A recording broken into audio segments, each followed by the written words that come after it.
귀한 아침입니다. 오늘도 여명월의 세 가지 비전을 우리가 함께 나누고 시작하겠습니다. 이 배너를 어제 띨까 말까 하다가 그 여명이 있어가지고 좀 놔두자 그래서 놔뒀습니다. 여러분들이 한 번씩 보시면 좋을 것 같아요. 세 가지 비전. 첫 번째, 하나님의 영광을 나타내는 예배터. 두 번째, 자기 중심에서 벗어나 타자와 교제하는 놀이터. 세 번째, 복음을 전할 인재 양성의 배움터. 이제 다 여러분들, 우리 성도님들은 다 여명홀의 비전을 다 아시고 또 기도하고 계시니까요. 그래서 예배터, 배움터, 놀이터에 또 귀한 비전을 위해서 함께 계속 기도해 주시고, 이제 이쪽을 보시면 홈쇼핑 하는 것 같네요. 이쪽을 보시면 다시의 비전, 이사야 58장 12절 말씀, 올해 우리에게 주신 말씀, 또 우리 각자에게 목사님께서 주일마다 또 선포해 주시는 말씀으로 우리가 듣고 있습니다. 올해 황폐된 곳들을 다시 세우고 역대 파괴된 기초를 다시 쌓고 무너진 데를 보수하는 자로 다시 우리를 세워주시고 길을 수축하여 거할 곳이 되게 하는 이 귀한 다시의 비전이 저와 여러분들의 오늘의 삶도 새롭게 해 주실 줄로 믿습니다. 어제는 말씀을 나누었는데, 어제는 세례 요한의 겸손 그리고 사명에 대한 그 충성이 얼마나 중요한지를 우리가 함께 나누었습니다. 그래서 겸손이라고 하는 것은 예수 그리스도를 아는 것, 예수 그리스도의 십자가 은혜 앞에서 우리는 겸손할 수 있다라고 하는 것을 우리가 나누었고요. 하나님께서 우리를 불러주신 그 은혜 그리고 그 사명, 그것을 우리가 끝까지 붙들고 세례 요한처럼 우리가 충성하자라고 하는 요지로 어제 말씀을 나누었습니다. 오늘 본문을 우리가 좀 긴 본문을 읽었는데요. 그래서 오늘 본문은 예수 그리스도에 대한 증언들을 우리가 함께 나누고 생각해 보겠습니다. 첫 번째 이야기는 세례 요한이 증거하는 예수님의 모습들이 나오고 있고요. 두 번째 이야기는 안드레와 나다나엘이 증거하는 예수님의 모습을 우리가 오늘 본문 속에서 찾을 수가 있습니다. 먼저 세례 요한이 증거하는 예수님의 모습을 한번 살펴보겠습니다. 세례 요한이 예수님을 향해서 무엇이라고 증거하고 있는지, 이 첫 번째 29절에 여러분들 보시면 이렇게 기록이 되어져 있죠. 세상 죄를 지고 가는 하나님의 어린 양이로다. 예수님을 향해서 세상 죄를 지고 가는 하나님의 어린 양이다. 이튿날 요한이 예수께서 자기에게 나아오심을 보고 세상 죄를 지고 가는 하나님의 어린 양이로다. 그러니까 예수님을 보는 세례 요한에게 있는 영적인 시야가 있었던 거죠.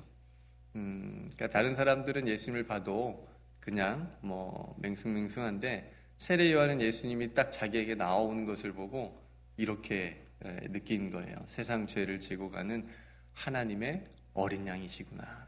그래서 그렇게 지금 고백을 하고 있는 겁니다.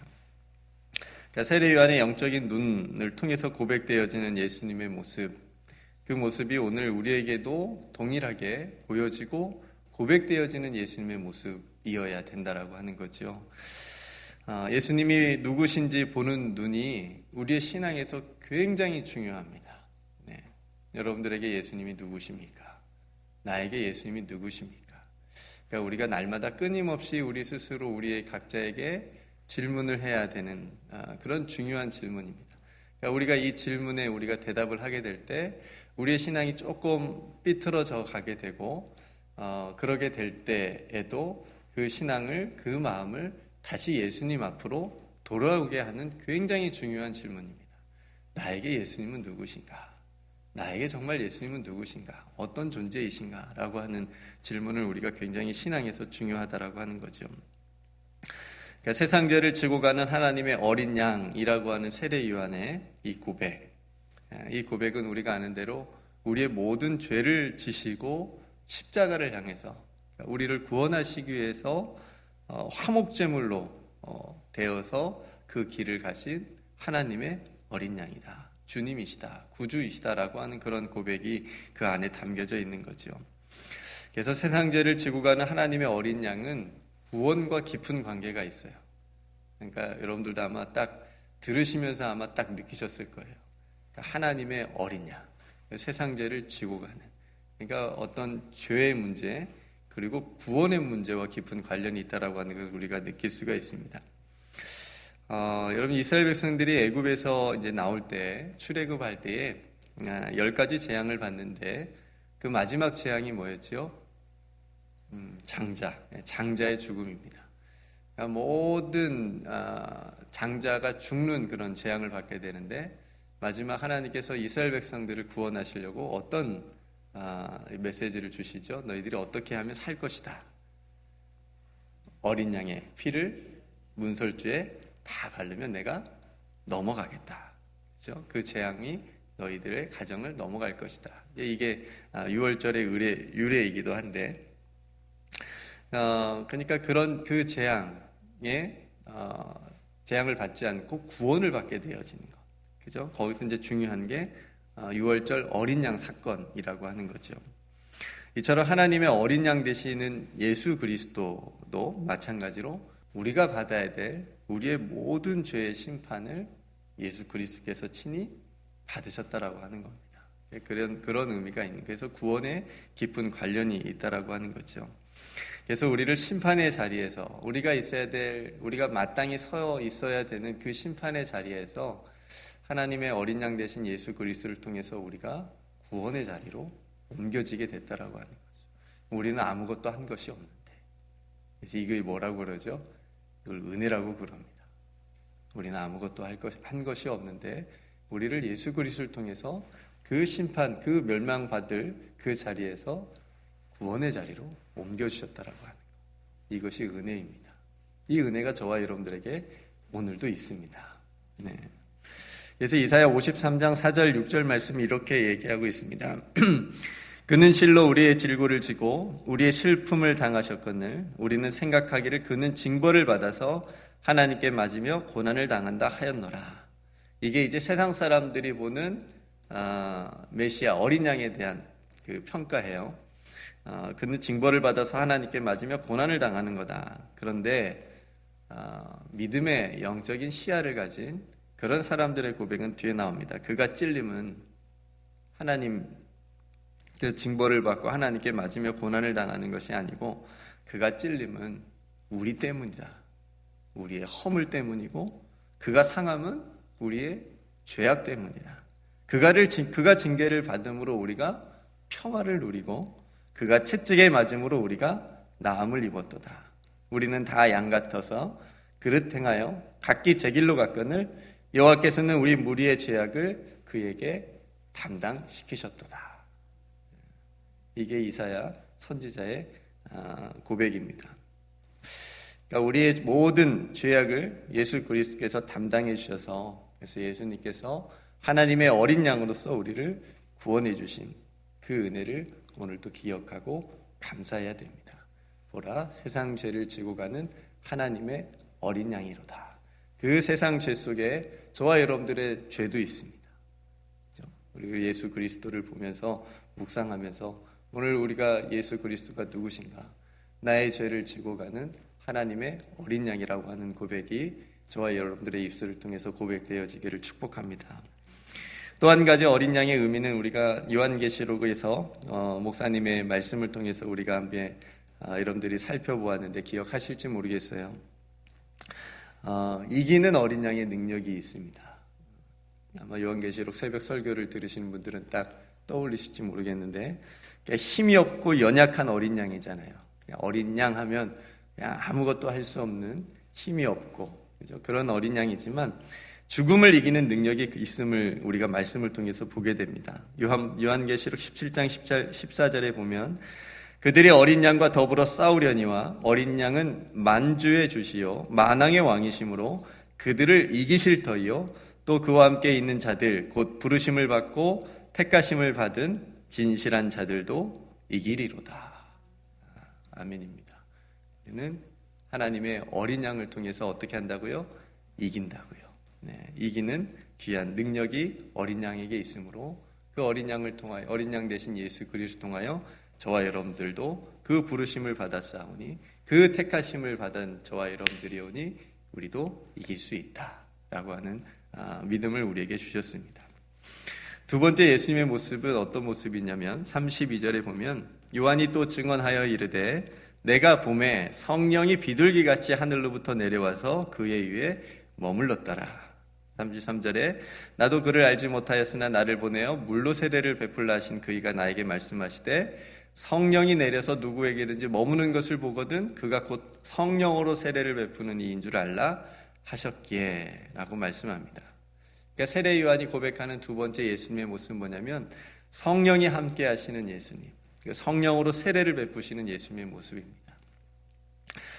여러분들 다 세례 받으셨죠? 오늘 오신 분들은 세례를 다 받으셨는데 제가 늘 세례하면서 강조하는 게 있는데 이 물 세례를 받는 그 날을 어떤 날을 중요하게 꼭 여겨야 되는 건 아니지만 그 날은 우리의 생일처럼 꼭 기억을 했으면 좋겠다. 네, 이렇게 이제 권면을 세례 교육할 때 드립니다. 우리가 이 세상에 태어난 생일은 아마 죽을 때까지 잊어버린 사람 별로 없을 거예요. 그거 꼭 챙기고 또 누가 챙겨주길 바라고 그러긴 하죠. 근데 이제 예수 그리스도 안에서 또 하나님 앞에 공동체 앞에서 우리가 새롭게 태어난 죄 사함을 받고 새롭게 태어난 거듭난 그 세례받은 그날, 그날도 우리의 인생 가운데 생일만큼 중요하다 저는 그렇게 생각을 합니다. 그래서 그 생일은 꼭 그 세례 날은 우리가 꼭 기억하고 누가 나밖에 모를 수 있어요. 가족도 내가 세례 언제 받았는지 모를 수 있어요. 근데 나는 알잖아요. 근데 내가 태어난 그 생일만큼 나 스스로 내가 세례 받은 날은 하나님 앞에 다시 한번 그 세례의 의미를 생각하는 날이 되자라고 하는 그런 생각을 가지고 있습니다. 여러분들은 한번 다시 그 세례 받은 날, 그 세례 받은 날의 어떤 감격, 그런 은혜들을 한번 생각해 보셨으면 좋겠어요. 저는 중학교 때 까까머리 중학교 때 받아서 머리가 이제 스포츠 머리로 잘라가지고 머리숱도 없는데 목사님이 물을 그냥 이렇게 한 움큼 집어가지고 머리에 붓는데 그것이 그냥 머리에 막아주지 않고 밑에까지 쭉 내려와가지고 그 느낌이 지금까지 세례를 생각하면 있어요. 그러니까 저는 별로 그렇게 세례에 어떤 잘 몰랐을 때 받았던 터라 그래서 나중에 정말 꼭 다시 한번 받고 싶었었어요. 그 세례의 의미를 제가 나중에 알고 난 다음에는 근데 세례는 평생에 한 번 받는 거니까 어쨌든 그 행위도 중요하지만 그 의미가 더 중요한 거니까 그래서 그 의미를 다시 한번 깨닫는 것이 중요하다라는 생각이 되어져서 말씀드리고요. 그러니까 세례 요한은 물로 세례를 주었잖아요. 이제 그게 이제 우리의 어떤 외적인 표식이라고 한다면 예수님의 성령 세례, 그러니까 예수님께서는 성령으로 세례를 베푸시는 분이다라고 말씀하실 때 그 성령으로 세례를 베푸신다라고 하는 것은 우리의 내적인 표식이라고 하는 거죠. 우리가 세례 받았다라고 하는 것은 어떤 공동체에서 증서 같은 것을 우리가 베풀 수 있어요. 여러분들이 원하시면 교회에서 여러분들이 세례받은 교회에서 세례받은 증서를 원합니다. 그러면 모든 교회는 세례받은 증서를 발부를 해 주어야 됩니다. 그래서 이제 그렇게 받을 수 있어요. 그러니까 어떤 외적인 거잖아요. 근데 성령으로 세례를 받았다라고 하는 건 어떻게 증명이 안 되는 거예요. 우리 내적인 겁니다. 근데 우리가 성령으로 세례를 받는 건 굉장히 중요합니다. 근데 어렵게 생각하시면 안 되고 너무 신기롭게 생각할 필요도 없고요. 예수 그리스도를 믿음으로 고백하는 자, 나의 구주로 고백하는 자는 성령으로 세례를 받은 겁니다. 왜냐하면 그 안에 성령이 내주하고 계시기 때문에 그렇습니다. 목사님 나는 성령이 안 계시는 것 같은데요? 아닙니다. 성령이 그 안에 계십니다. 왜냐하면 고린도전서에 보면 너희가 성령으로 아니하고는 예수를 주라고 고백할 수 없습니다. 네, 그죠? 그러니까 우리가 성령으로 우리 안에 계신 성령을 통하여서, 그죠? 성령께서 내 안에 머물러 계시고 우리 안에 계심으로 내 입술을 통하여 예수 그리스도가 나의 구주가 되십니다. 이렇게 고백할 수 있는 거예요. 네, 그런 은혜가 우리에게 있습니다. 그러니까 우리의 내적인 성령의 어떤 예수 그리스도 통해서 주신 성령의 세례, 내가 하나님의 자녀로서 예수 그리스도를 구주로 고백할 수 있는 이 은혜라고 하는 거죠. 그래서 예수 믿는 사람들이 이 성령으로 받는 세례를 통해서 우리가 하나님의 자녀라고 하는 것을 확신하게 되는 겁니다. 네. 누가 확인시켜 주는 거 아니에요. 성령을 통하여서 내가 하나님의 자녀구나. 그러니까 여러분들 누가 너 예수 믿는 사람 아니야? 이렇게 막 모욕을 해도 능욕을 해도 눈 하나 깜짝할 필요 없습니다. 누가 증거해 준다고요? 성령께서, 우리 안에 계신 성령께서. 그러니까 걱정할 필요 없습니다. 하나님께서 성령을 통해서 우리를 하나님의 백성이, 너는 내 자녀야라고 이렇게 말씀해 주시기 때문에 그렇습니다. 성령은 또한 우리가 예수 그리스도 안에서 하나님의 성전인 것을 가르쳐주고 있잖아요. 고린도전서 3장 16절 말씀에 너희가 하나님의 성전인 것과 하나님의 성령이 너희 안에 계시는 것을 알지 못하느냐. 이렇게 질문했을 때 우리는 어떻게 대답을 해야 되죠? 나는 압니다. 나는 믿습니다. 내 안에 성령이 우리 안에 함께 있는 줄로 믿습니다. 나는 압니다. 이런 고백을 우리가 은혜 가운데 할 수 있다라고 하는 거죠. 그러니까 성도 여러분, 성령께서 오늘 예수 그리스도와 함께 하시고 성령께서 예수 그리스도 위에 머무셨듯이 동일한 우리 은혜가 우리 가운데 있다라고 하는 거예요. 예수 그리스도를 믿는 하나님의 백성된 저와 여러분들의 삶에도 예수 그리스도 성령께서 함께 계시고 머물러 계시고 인도해 주신다라고 하는 이 사실. 그래서 우리가 예수를 구주로 고백하게 하시고 우리로 참된 성전으로 살아가게 하시는 은혜가 있다라고 하는 거예요. 그래서 이 은혜가 오늘도 저와 여러분들의 삶을 붙들어 주실 줄로 믿습니다. 여러분 꼭 기억하셨으면 좋겠어요. 예수님은 성령님과 함께 늘 하셨고 또 성령께서 예수님과 함께 사역하셨다라고 하는 본문이 복음서에 많이 나와 있습니다. 예수님이 탄생부터 성령께서 함께 하셨잖아요. 마태복음 1장 18절에 예수 그리스도의 나심은 이러하니라. 그의 어머니 마리아가 요셉과 약혼하고 동거하기 전에 성령으로 잉태된 것이 나타났더니. 성령으로 예수님께서 잉태하신 거예요. 세례를 받으실 때도 성령께서 함께 하셨습니다. 예수님께서 세례를 받으시고 물에서 올라오실 때 하늘이 열리고 하나님의 성령이 비둘기같이 내려 자기 위에 임하심을 보시더니. 세례를 받을 때도 성령께서 함께 하셨고 마귀에게 시험을 받으실 때도 성령께서 인도하신 겁니다. 마귀가 예수님을 막 이끌어가지고 광야로 간 게 아니에요. 그게 아니고 성령께서 예수 그리스도를 광야로 인도하신 겁니다. 그러니까 예수님은 한 번도 마귀에게 이렇게 이끌림을 받거나 인도함을 받은 게 아닙니다. 항상 예수 그리스도는 성령께서 인도하셨다라는 거, 함께 하셨다라고 하는 거.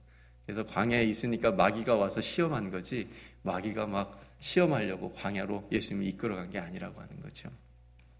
마태복음 4장 1절에 그때 예수께서 성령에게 이끌려 마귀에게 시험을 받으러 광야로 가사 이렇게 말씀하고 있습니다. 그러니까 이후에도 예수님의 사역 가운데 성령께서 함께 하시는 모습이 많이 있습니다. 성도 여러분, 하나님께서는 우리가 성령으로 세례를 날마다 받음으로 성령 충만하기를 원하십니다. 오늘도 성령 충만하기를 원하십니다. 여러분, 성령 충만은 어떤 일시적인 은혜 충만을 의미하진 않습니다. 성령 세례, 예수님을 교회를 오래 다닌 분들은 아마 많이 들어보셨을 것 같은데 어떤 성령 세례나 성령 충만이라고 하는 건 어떤 기도원에 가서만 받는 것이 아닙니다. 저도 어릴 때 그런 생각을 한 적이 있었는데 약간 조금 은혜가 떨어진다, 좀 기도를 하고 싶다. 그럼 막 기도원에 올라가가지고 막 기도 이렇게 며칠 하고 그때는 나무를 뿜는다는 그런 얘기도 있었어요. 그만큼 막 정말 간절하게 나무를 붙잡고 막 기도하니까 흔들고 뽑았는지는 모르겠네. 저는 한 번도 해보진 않았어요. 안 뽑히면 어떨까 그런 생각도 있어가지고 그런 정도로 간절한 게 우리 이제 기도를 했었던 적이 다 있었잖아요. 그러면 막 이렇게 성령 충만한 것 같고 그럼 또 다시 내려오면 이제 다시 또 이제 일상에서 또 이렇게 하다가 은혜 다 잊어버리고 그럼 다시 또 기도원에 가서 또 뭐 이런 이제 생활들이 반복이 되어지는 그런 모습들이 있을 수도 있는데, 성령 충만은 그런 어떤 특정한 곳이나 그런 데서 받는 성령 세례는 뭐 그런 것이 아니고, 성령 충만이나 성령 세례는 예수 그리스도 안에서 받는 겁니다. 예수님을 따르는 우리들의 일상의 삶 속에서 성령님의 인도하심, 성령님께서 우리에게 말씀해 주신 것을 순종하면서 살아가는 것, 이것이 바로 성령 충만인 겁니다. 그러니까 이런 삶을 우리가 하나님께 소원하고, 또 하나님께서 이런 삶을 우리에게 원하신다라고 하는 것을 우리가 기억하며 살아갔으면 좋겠습니다. 성도 여러분, 날마다 성령으로 세례를 받으심으로 성령 충만하시기를 주님의 이름으로 축복합니다. 우리 안에 내주하고 계시는, 그리고 오늘 우리와 함께하고 계시는 그 성령께서 오늘 또 우리를 예수를 구주라 고백하게 하시고, 우리로 하나님의 성전임을, 그리고 하나님의 백성임을 말씀하여 주시고 확신시켜 주시니까 그 은혜를 붙잡고 살아가는 것, 이것이 하나님께서 기뻐하시는 뜻일 줄로 믿습니다. 두 번째 이야기는 안드레와 오늘 나단나엘이 고백하는 예수님의 모습이에요. 세례 요한은 뭐라고 고백했다고요? 보라, 세상 죄를 지고 간 하나님의 어린 양이다. 두 번째 모습은 성령께서 함께 머무시는 것, 그리고 성령으로 세례를 베푸시는 예수님의 모습, 이렇게 이제 예수님에 대해서 증언을 했는데, 오늘 두 번째 이제 하반절의 말씀들을 보면 안드레와 나단나엘이 고백하는 예수님의 모습이 이제 나오는데요. 세례 요한에게는 따르는 제자들이 있었어요. 오늘 본문에 보니까 그 중에 한 명이 시몬 베드로의 형제였던 안드레였습니다. 그러니까 안드레는 원래 예수님의 제자가 아니었고 누구의 제자였어요? 세례 요한의 제자였어요. 그러니까 세례 요한의 제자였다가 예수님의 제자로 이제 간 거예요. 그래서 안드레가 먼저 세례 요한을 통해서 예수님을 만났어요. 그래서 그런 예수님을 향해서 뭐라고 고백하죠? 메시아. 메시아를 만났다라고 고백합니다. 41절에 그가 먼저 자기 형제 시몬을 찾아 말하되 우리가 메시아를 만났다 하고, 메시아는 번역하면 그리스도라. 그러니까 그리스도라고 고백을 한 거예요. 놀라운 고백입니다. 그렇죠? 베드로보다도 먼저 고백한 거예요, 사실은. 그죠? 안드레가. 그리고 자기 형제 시몬 베드로를 이제 예수님께 인도합니다. 내가 그리스도를 만났다. 그리고 안드레가 고백한 예수님의 모습은 메시아, 곧 그리스도였다라고 하는 것. 그러니까 여러분, 이게 전도잖아요, 지금. 네. 여러분, 전도할 때 뭐 어떻게 전도하세요? 보통은 내가 이렇게 그리스도를 만났어, 내가 메시아를 만났어, 이렇게 전도하지 않아요. 우리 교회 너무 좋아. 그죠? 보통 이제 이렇게 접근을 하잖아요. 그죠? 우리 교회 너무 좋고, 우리 교회 한번 가보자. 근데 정말 우리가 그 전도, 그러니까 복음, 이걸 전한다고 하는 것은 내가 메시아 그리스도를 만났어, 그분을 함께 만나러 같이 가보자. 이게 정석인 것 같아요. 그래서 오늘 안드레가 이렇게 베드로를 전도하는 모습이 오늘 우리가 만난, 저와 여러분들도 만난 그 메시아 그리스도이신 예수 그리스도를 증언하고 전도하는 것, 이것이 정말 우리들의 삶에도 필요하다. 그리고 동일한 고백이 돼야 된다라고 하는 것. 그리고 예수님께서 빌립을 부릅니다. 빌립을 제자로 부르시는데, 자신을 따르라고 제자로 불렀는데 빌립이 먼저 나단나엘을 찾아갑니다. 그래서 자신이 만난 예수님에 대해서 얘기를 전해줘요. 그러자 나단나엘이 직접 예수님을 또 만나러 갑니다. 그런 분이 계셔? 그러면서 나단나엘이 예수님을 만나러 가는데 이미 예수님께서는 나단나엘을 알고 계셨어요. 그래서 나단나엘이 예수님 향해서 얘기합니다. 49절에 나단나엘이 대답하여 랍비여, 당신은 하나님의 아들이시요 당신은 이스라엘의 임금이로소이다. 이 고백도 뭐 굉장히 중요한 고백이기도 합니다. 근데 이제 더 예수님께서는 나단나엘이 축복해 주시죠. 어떤 나단나엘의 영적인 시야를 열어 주시는데, 마지막 절에 보면 뭐라고 고백을 하냐면 51절에 또 이르시되 진실로 진실로 너에게 이르노니 하늘이 열리고 하나님의 사자들이 인자 위에 오르락내리락 하는 것을 보리라 하시니라. 예수 그리스도를 진정으로 우리가 믿게 되고 보게 되면, 그분이 어떤 분인지 보게 되면 뭐가 열린다고요? 하늘이 열린다고요. 여러분 이런 경험이 있으세요? 뭐 진짜 이렇게 우리가 보는 하늘이 막 이렇게 열리는 것처럼 그런 것이 아니겠지만 정말 우리 어떤 새 삶에 이거는 정말 세상에서는 경험할 수 없는 어떤 진리 이런 것들을 우리가 깨닫게 되고 경험하게 되어지는 거예요. 예수님을 만나면 예수님이 누군지 알면 하늘이 열려지는 내 인생에 그동안 내가 전혀 모르고 살았던 그런 것들을 하나님께서 은혜로 깨닫게 해주신다라고 하는 거죠. 그래서 오늘도 하늘이 열려지는 은혜가 있기를 축복합니다. 말씀을 통해서 사랑을 통해서 예배를 통해서 기도를 통해서 하나님께서 우리에게 주시는 은혜가 있다라고 하는 거예요. 하늘이 열려지는 은혜.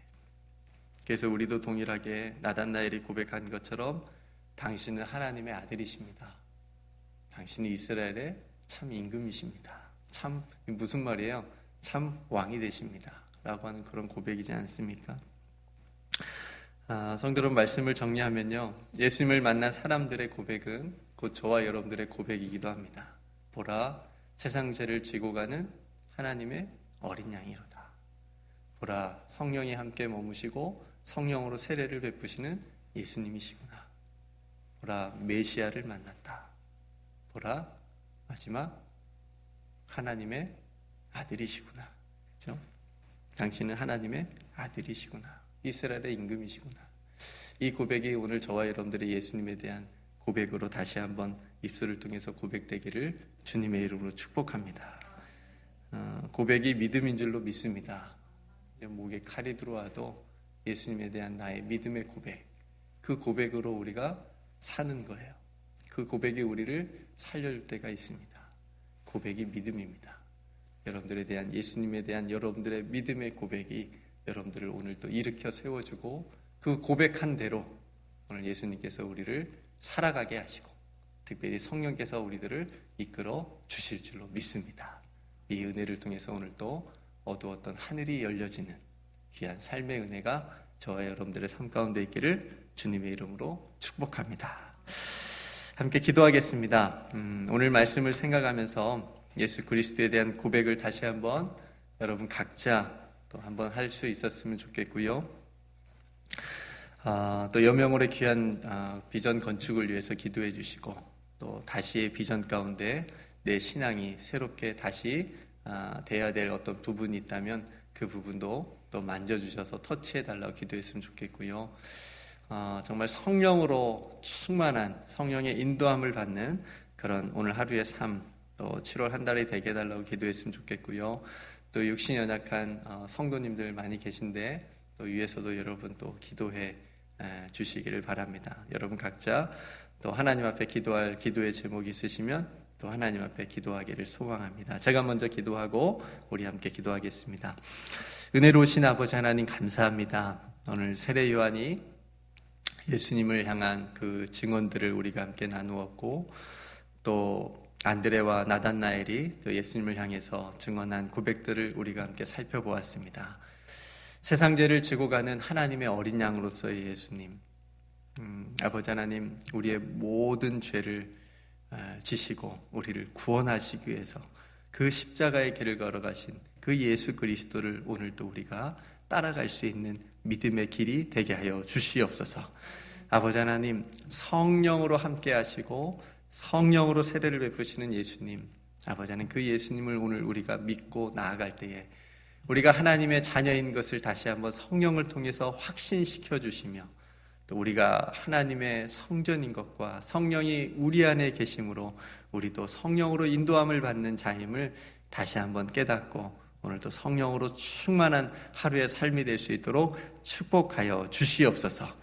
하나님, 메시아 그리스도를 만났다라고 하는 그 고백이 오늘도 우리의 입술을 통해서 우리가 만나는 사람들과 세상에서 고백되어지기를 간절히 소망합니다. 그리스도 대신 예수 그리스도가 우리와 함께 계심으로 우리가 승리하게 하여 주시옵소서.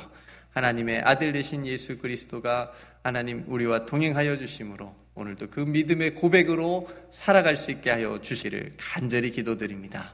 아버지 하나님, 우리가 함께 마음을 합심하여 기도하는 여명울의 비전을 아버지 하나님께서 순적하게 이루어 주실 줄로 믿습니다. 특별히 육신 연약한 성도들도 있사오니 하나님 오늘도 찾아가 주셔서 그 마음 가운데 평안함을 허락하여 주시옵시고 육신 연약함도 만져주셔서 강건하여져서 함께 예배 드릴 수 있는 귀한 은혜를 허락하여 주시옵소서. 오늘도 하나님 바라보며 하나님 앞에 엎드려 기도하는 귀한 성도들의 기도 제목을 아버지 하나님께서 아실 줄로 믿습니다. 내가 원하는 것보다 하나님께서 나를 통하여 하시고자 하는 일들을, 나에게 원하시는 것들을 깨닫는 기도의 시간이 되게 하여 주시옵소서. 그래서 하나님, 내 믿음이, 연약한 내 믿음이 하나님께서 붙들어 주심으로 하나님께서 기뻐하시는 믿음으로 변화시켜 주시옵소서. 그래서 우리의 삶을 통해, 기도를 통해 하나님 영광 받아 주시옵소서. 우리의 삶을 모든 것을 주님께 맡겨드립니다. 하나님, 우리의 모든 것의 주인 되신 예수님께서 오늘도 인도하여 주실 줄로 믿습니다. 우리를 사랑하시고 붙들어 주시는 예수 그리스도의 이름으로 간절히 기도드리옵나이다. 아멘.